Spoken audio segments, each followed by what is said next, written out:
Morning students. Morning ma'am. आज का topic है प्रत्यय, जिसे इंग्लिश में सफिक्स भी कहते हैं।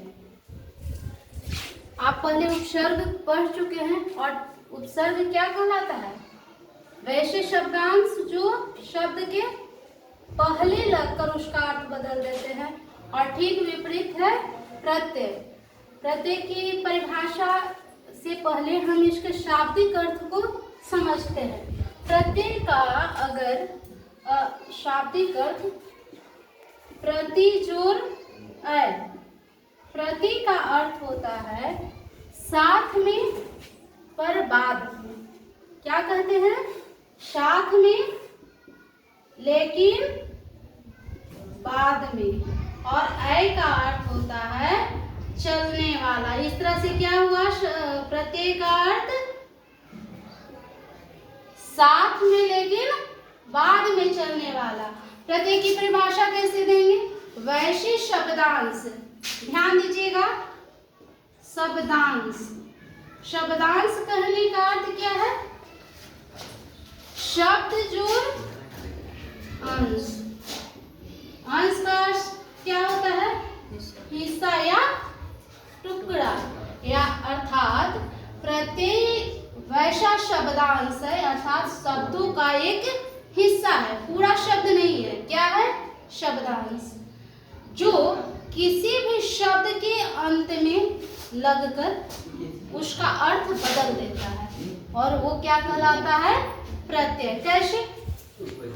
देखते हैं, क्या परिभाषा करें? वैसे शब्दांश मूल शब्द के बाद, तो मूल शब्द मान लीजिए लिखे धन, मूल शब्द लिखे लिख, उसके अंत में लगकर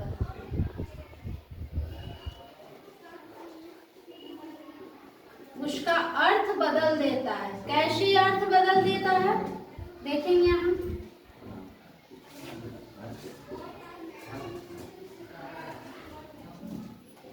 क्या है प्रत्यय की परिभाषा? वैसे शब्दांश। ये क्या है? शब्दांश है। और किसके लास्ट में? मूल शब्द की। मूल शब्द क्या है? लिख। और उसके साथ लग जाता है और अर्थ बदल देता है। कैसे अर्थ बदल दिया? जैसे धन, धन के बारे में बात किया जा रहा था, लेकिन जहाँ ये लगी तो क्या हो गया? धनी, अर्थात यह विशेषण बन गया। धन से बात हो रही थी किसी धन का, और बन गया यह वैसे व्यक्ति जिसके पास बहुत सारे धन हो। तो ये है, यही है जो प्रत्यय कहलाता है। अब प्रत्यय के दो भेद होते हैं। कैसे? कृत प्रत्यय और तद्धित प्रत्यय। अच्छा, प्रत्यय के बारे में ये भी जानते हैं, प्रत्ययों का अपना कोई स्वतंत्र अर्थ नहीं होता, अर्थात इसका कोई अस्तित्व नहीं होता। यदि किसी मूल शब्द के साथ इसे नहीं लगाया जाए तो इसका स्वतंत्र प्रयोग नहीं कर सकते। जैसे आवट का क्या स्वतंत्र प्रयोग कहीं कर सकते हैं? नहीं कर सकते हैं।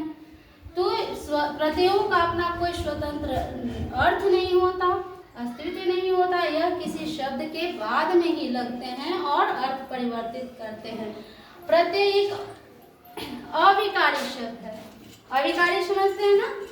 जो लिंग, वचन, काल और कारक अनुसार नहीं बदलते। प्रत्यय के बारे में जाने। अब इसके भेद के बारे में जानेंगे। तो प्रकार कितने हैं? कृत प्रत्यय और तद्धित प्रत्यय। कृत प्रत्यय किसे कहेंगे? धातु, धातु समझ रहे हैं? क्रिया का मूल रूप, जैसे हंसना, रोना, गाना। तो हंसना क्रिया है, और हंसना का मूल शब्द क्या है? हंस। लिखना का मूल शब्द क्या है? लिख। तो क्या कह रहे हैं? धातु या क्रिया के अंत में लगने वाले प्रत्यय को कृत प्रत्यय कहा जाता है।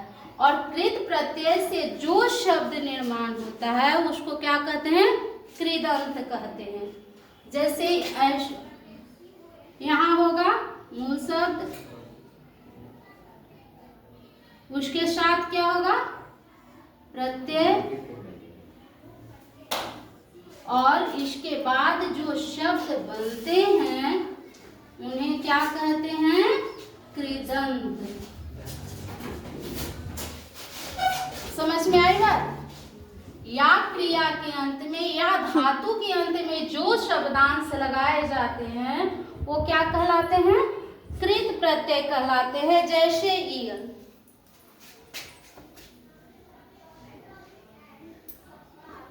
प्रत्यय क्या लगा? ईयल, और एक नए शब्द का निर्माण हुआ, क्या?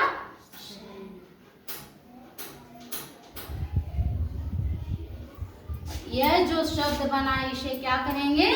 कृदंत कहते हैं। समझ में आई बात?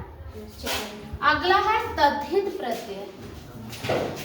तद्धित प्रत्यय में देखिए धातु और क्रिया में लगा तो क्या बना? एक संज्ञा बनेगा, विशेषण का निर्माण होता है। और तद्धित प्रत्यय संज्ञा, सर्वनाम और विशेषण। संज्ञा का कोई नाम, सर्वनाम का नाम के बदले आने वाले शब्द, संज्ञा के बदले आने वाले शब्द में लिख दो। और विशेषण का अर्थ है विशेषता बताने वाले शब्द। तद्धित प्रत्यय क्या है? संज्ञा, सर्वनाम, विशेषण के अंत में लगने वाले शब्द को क्या कहते हैं? तद्धित प्रत्यय कहते हैं। कैसे?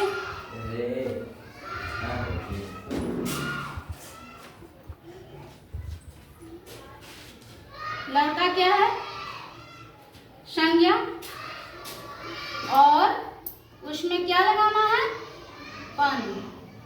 और एक नए शब्द का निर्माण हो रहा है, क्या बन रहा है? लड़कपन। अभी किसी संज्ञा, नाम का बात हो रहा था, किसी जातिवाचक संज्ञा का, और उसमें पन प्रत्यय लगाने से क्या बन गया? लड़कपन। ठीक है।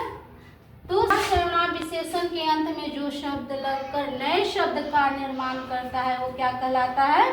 प्रत्यय, तद्धित प्रत्यय कहलाते हैं।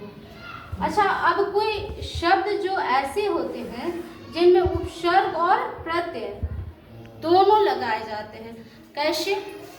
जैसे एक शब्द है सम्मानित, ठीक है, इसमें मान, मान जो है मूल शब्द है, सम जो क्या है? उपसर्ग है, और इत जो है प्रत्यय लगाया गया है। जैसे अब